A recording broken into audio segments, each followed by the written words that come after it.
What's up on Power Addicts Crew? Today's video we're working on a typical headache item, or situation for a YJ. In the CJs, for matter of fact, right here. This is that channel piece right here above your windshield where your soft top hooks into.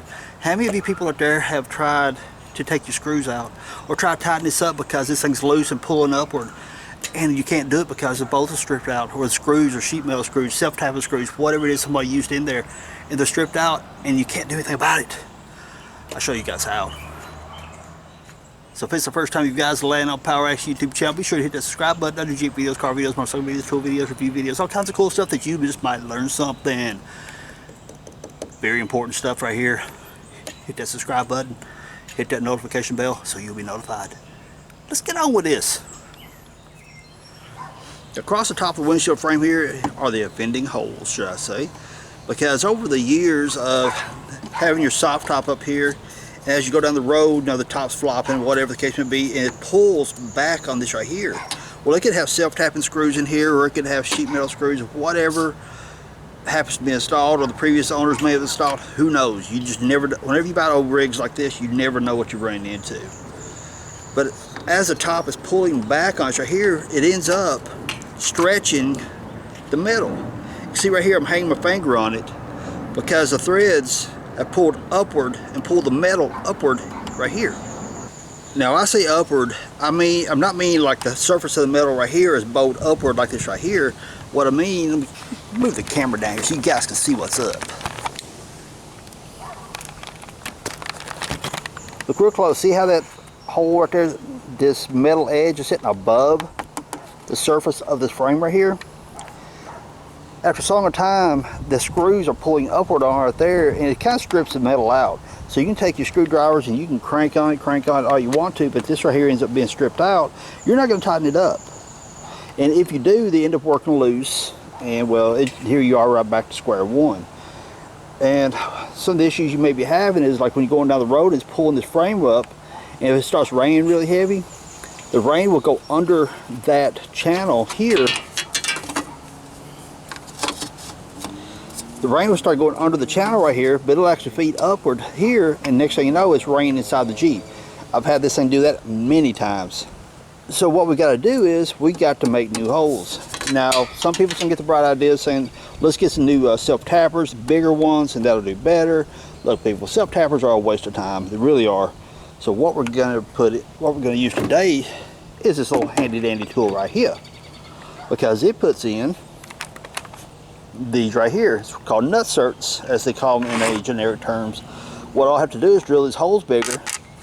This will drop aside there. I'll use this tool right here, and it'll collapse it up to where it will encase this right here inside the metal, and you'll have like bolt threads inside it. This is a 1/4 20.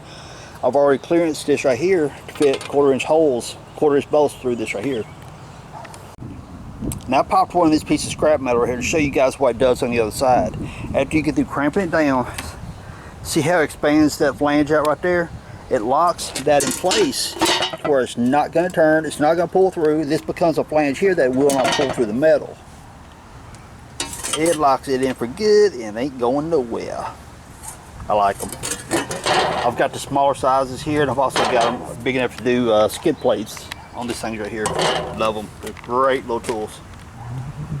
Now, as you guys seen when we was up there looking at the top of the windshield, that this right here is too big for the existing holes. Obviously, we got to drill some new holes. But what size drill bit do we need? I'll save you guys a little bit of work. This is the 1/4 20 insert. That's what I'm using in this. I'm using a 3/8 drill bit. So let's go drill some holes. Okay, we have one in place right here. We got to drill all the rest of them. Now, I'm not going to show you each and individual hole because that would just get boring and repetitive. So I'm going to show you guys how to drill this one. There is a trick to them, okay? This is very thin sheet metal and you're using a big bit. So what you want to do is, you want your drill to run pretty daggone fast, okay? And what you want to do is, whenever you've got your bit on there, it's going to want to run fast. Do not push hard on to make it cut. All you want to do is take your bit and let the bit lightly cut its way through. I say lightly cut its way through, simply because This thing's already got some torn areas where the stripped bolt or stripped sheet metal screw that was here, it's already got some torn areas which create stress points. Little tears going around this. So what would happen, the flutes, the cut here on the drill bit will snag those flutes, and all of a sudden, next thing you know, that metal is going to ride up the bit and stretch the metal upward, and it'll end up tearing it along those places where it's already got tears here. Those little torn areas become, I guess for lack of a better way of saying it, the stress points. So what'll happen, that metal will try to climb that bit, and it'll rip the metal out right here. So what you want to do is get your bit going fast, lightly touch the metal, and let the bit slowly walk its way through. Use a good sharp bit.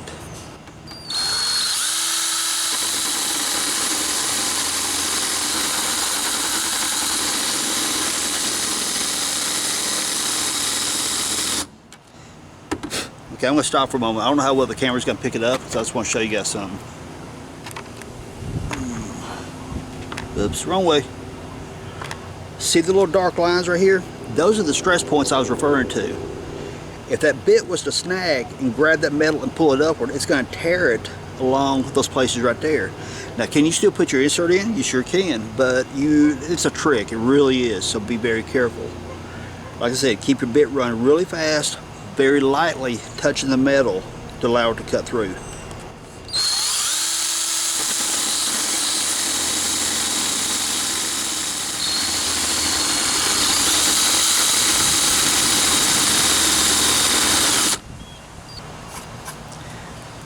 And again, if you look real close, you see right here are cracks in the metal where the original sheet metal screw had stretched the metal and caused the cracks.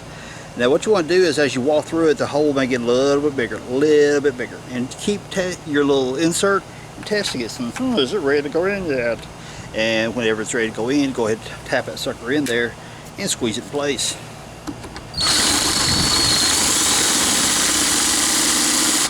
Because as your metal gets thinner, you'll get pieces that start disappearing because of how much breakage and what's going on around here with the sheet metal screws has damaged the metal.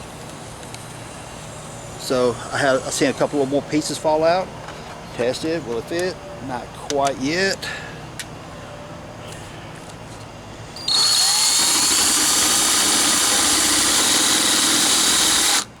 There we go. Let's see what we got. I like the fit.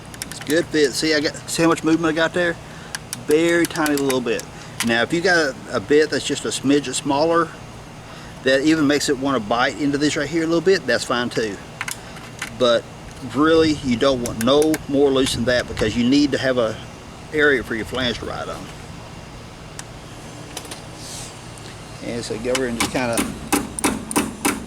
tap it, because then that flange is going to flatten out the metal around it, because you've got this places where the metal's torn, where the original sheet metal screws that was in here messed up the metal.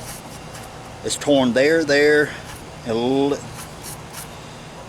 start of one there, but it's definitely torn there and there. So what happens as you're drilling, it's want to pull that up. Put your insert in. Actually use a real hammer if you want to. Okay, so we got that flattened out. So what we're going to do here, we're going to zoom back on you. Take our tool. Take the insert. Screw it on there. Drop it in. So I can zoom back a little bit more, so because I've got here, squeeze it in together.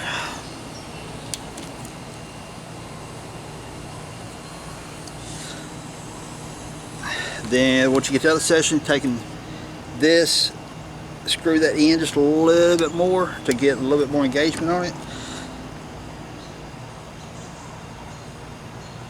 You want to do it till it's like you got to put a little bit of Popeye power behind it. Then once it's all said and done, now just spinning this place right here, sometimes it works, sometimes it don't, because this will spin inside this. Otherwise, you just turn this knob, it backs it right out, doing it the right way. So there we go. We got that insert put in.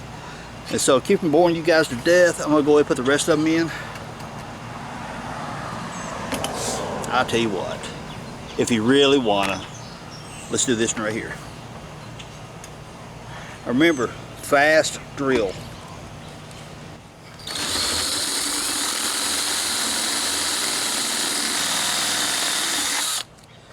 Go. Love it, love it, love it.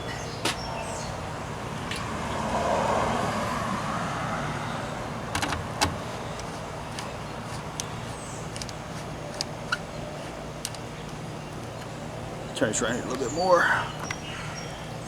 Now if you take them all the way down and bottom it out, it makes the levers spread like this right here wide. It's kind of hard to get that first initial to get it to start. So if you want to, take a shallow bite, but as long as it's got good thread engagement inside the insert.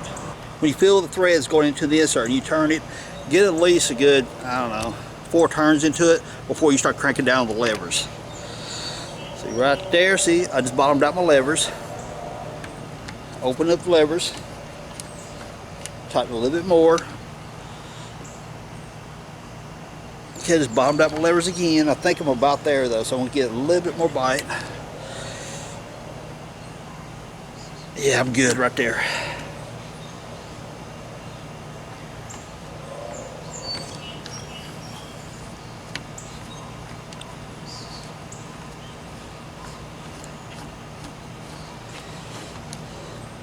And there you go. Y'all see something wrong with that? Why have I got this little squirmy thing right here, this little worm hanging on the end of my bit?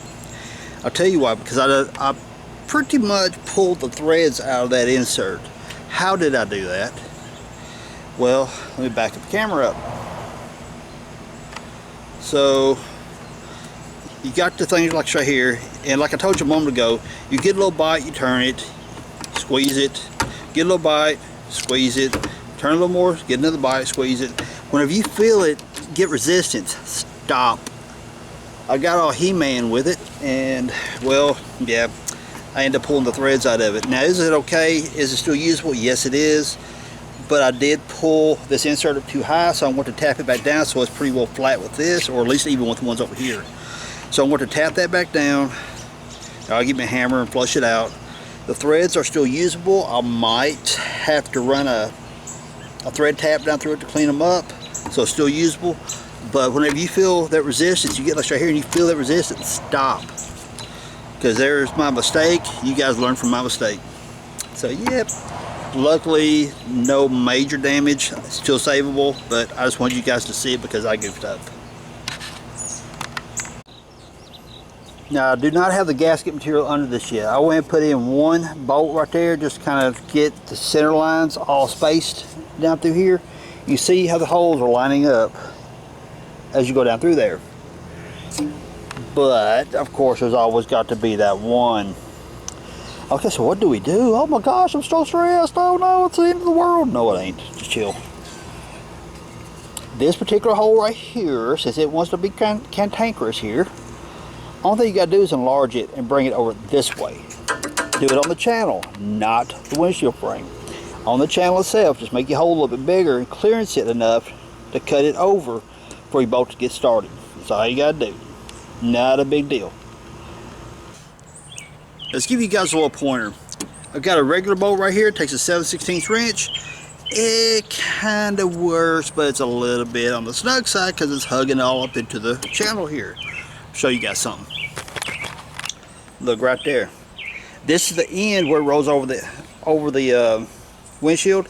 That's not going to work. So what do we do? Are we stuck? Oh my gosh, I'm so stressed again. Good fraba. Chill.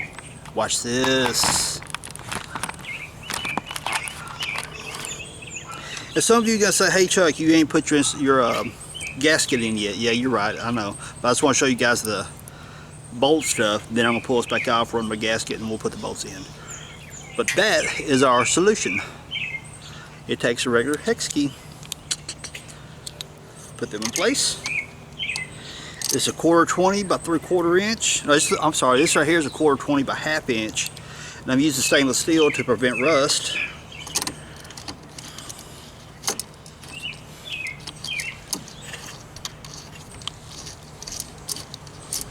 The washer clears just fine. The head of the bolt clears just fine. And you gotta snug it up. So whenever you hook your soft top in here, it laps over top this right here, and it misses this right here altogether. So you're gonna be fine. It just sits right over top of it, doesn't touch anything. It wouldn't hurt if it did. So that's what we're gonna put all the way across it, including in the end. So let's pull this back off, put the gasket material on. Okay, I've got the bolts taken out. We're gonna take this right here and just simply flip it like that right there. And there's what I'm using. Foam window seal, the small, fits gaps from 16 to 3/16, and there's the dimensions. Got 3/16 thick, 3/8 inch wide, and it's 17 feet roll. So got this at Lowe's. It looks like somebody was tinkering with a package because it's all jacked up, but that's all right. So we're going to pull this off here.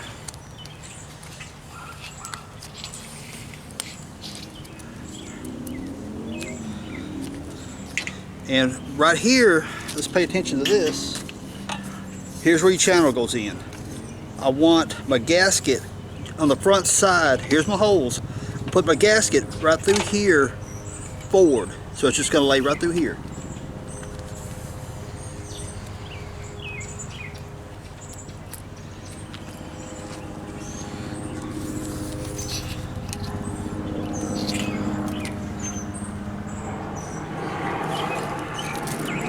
You know, I'm pulling this paper right here, but the sticky's actually on the other side. That's kind of weird.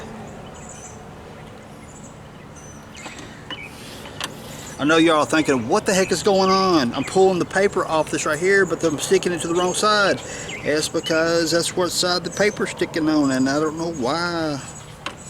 It's being weird. So just stick it right there next to the screws. See right here's my screws. Here. It's just right on the front side of that. On the channel side. You see right here. Okay, we'll walk over here. It's just weird the way that gasket stuff's coming off there, but whatever.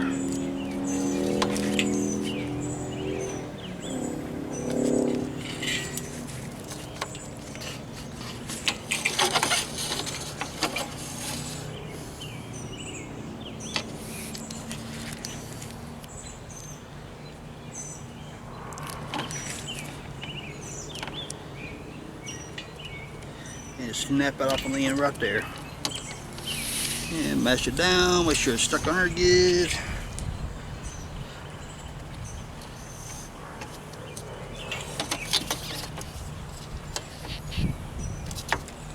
And now we can install our windshield channel.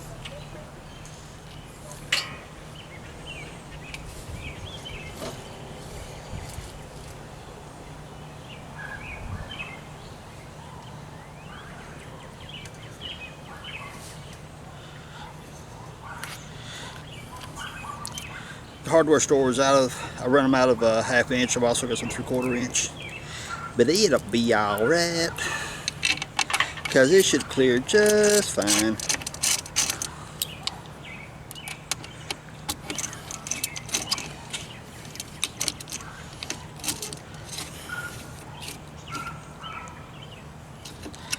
There's that one. Don't make them tight. I just touched it, that's all I've done. Actually, it's a little bit too snug. Because what I want to do is back it up and allow this channel to be able to move until I get all my bolts in. Then I can come back and tighten all my bolts. Okay, so I'll see you guys in just a few minutes. I'll go get the bolts back in. A little bit ago I showed you guys that this one was not lining up, and that's what I did. I simply took the bit and elongated it and pushed the hole back down this way, and now I can be able to feed my bolt in there and screw that in. Also note on the ends that the washers that I'm using are too big of a diameter because it still hits against the flange for the channel right here. So the end ones do not get a washer. But all the ones in the middle, they do. And that's up to you. If you want to use washers, go for it. If you don't want to, that's fine too. I tend to want to use washers because I don't want them loosening up, and all the work I put into making this channel solid, having them work loose. Check it out, got them all tightened down. Baby is solid. Much better. Like it. Much better. I mean, I'm pulling on it and I'm kind of moving shaking the Jeep. So much better. Got that gasket underneath the front right here, so any air, water hitting right here should not penetrate and go under this right here and be blowing back. I mean, it would literally, before I was catching so much air and water going underneath this, it would blow back right here, it would come over the top of this, and I would be getting rained on inside the Jeep. So yeah, not fun. And remember, people, take your time doing this, because this is one of those things that could be, if it goes wrong, it can turn into a headache real quick. So if you enjoyed this video, hit that thumbs up, subscribe if you haven't, leave me some comments down below, and just a few more tips. Like I told you guys a moment ago, I use stainless steel hardware to make sure I don't have any more rust issues. Let's see what else. If I ever have to drill them out, that's gonna suck. But anyway, I'll cross that bridge if I ever get there, but I shouldn't at this point. Putting a little gasket underneath there prevents all that water and air from flowing underneath it. Using a 3/8 drill bit for the 1/4 20 inserts. Now, depending on what size insert you're using, you can use a different size bolt. I mean, it's a different size bit, because you need the correct size hole. When you put the insert in there, it's okay if it moves just a tiny little bit, or even if you push it in, it's got a little bit of an interference fit, but as long as that flange, that flat part of the flange right there, sits flat on the metal, you're good to go. All right. So. Trying to think of something else if I tell you guys. Anyway, I'm just glad to have this thing fixed. I'm about to put my soft top back on, or actually I'm just gonna put my bikini top on for tonight, because I'm not supposed to get rain for the next 5 days. Famous last words. But anyway, so like I said, thumbs up if you like it, subscribe if you haven't, cool comments down below, and don't forget to share these videos out to your favorite social media. Because when you share them out, you're spreading knowledge. When you spread knowledge, you're helping other people. I'll create these videos for you guys to learn a little something, and you guys can you guys can share the videos to help spread that knowledge. I'll get it out eventually. Anyway, appreciate you guys hanging out. Peace out. Later, y'all.